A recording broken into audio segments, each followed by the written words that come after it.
अच्छापन भी उससे कभी नहीं होगा। जो अच्छे कार्य करता है अक्सर अपराध भी, क्यों कि भाई देखो लाखों उपकार करते करते आप एक भगवान शिव का अभिषेक करते हो, शायद कहां से आता है, मक्खियों का चूस के लाते हो।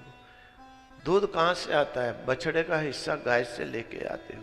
अपराध है, लेकिन ठीक है, उसके प्रति आपके अपराध से बढ़ करके आपकी पूजा का फल है, इसलिए अपराध समाप्त है।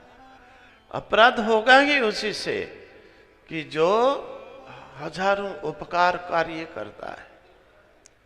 लेकिन इतनी बड़ी सजा देनी, ऋषि ने जब समाधि खोली तो कहा बेटा इतनी सजा नहीं देना चाहिए था। राजा सारे देश की रक्षा करता है, पालन करता है, उसे इतनी सजा नहीं देना चाहिए इतनी गलती पर। गलत किया तुमने।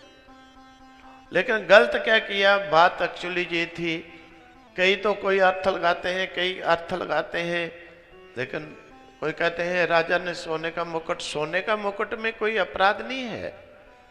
सोने के मुकुट में कलयुग का वास नहीं कहा। सोने की मूर्ति तो सबसे श्रेष्ठ पूजा के लिए रखी गई। सुवर्ण बने मैं शिवलिंग की पूजा करने से तो मोक्ष मिलता है, तो सुवर्ण से कैसे कोई कह सकता है कलयुग का। सावर्ण मतलब धन, अभिमान, अभिमान के ही राजा परीक्षित को हो गया था अभिमान। अभिमान जो है समस्त जितने दोष होते हैं ना, उनकी जड़ होती है अभिमान। समस्त दोषों की जड़ अभिमान होती है। बड़ी बात तो यह है कि अभिमान के कारण वो मानता ही नहीं है किसी को, भगवान को भी नहीं मानता है, भगवान को भी नहीं मानता है, अभिमान के कारण भगवान को भी नहीं मानता है। मैं हूं, जैसे रावण, जैसे कंस। तो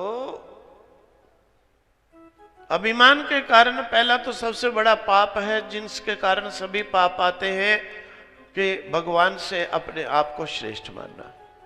मैं होशियार हूं, भगवान होशियार नहीं। मैं समझदार, भगवान समझदार नहीं। मैं हूं, भगवान नहीं।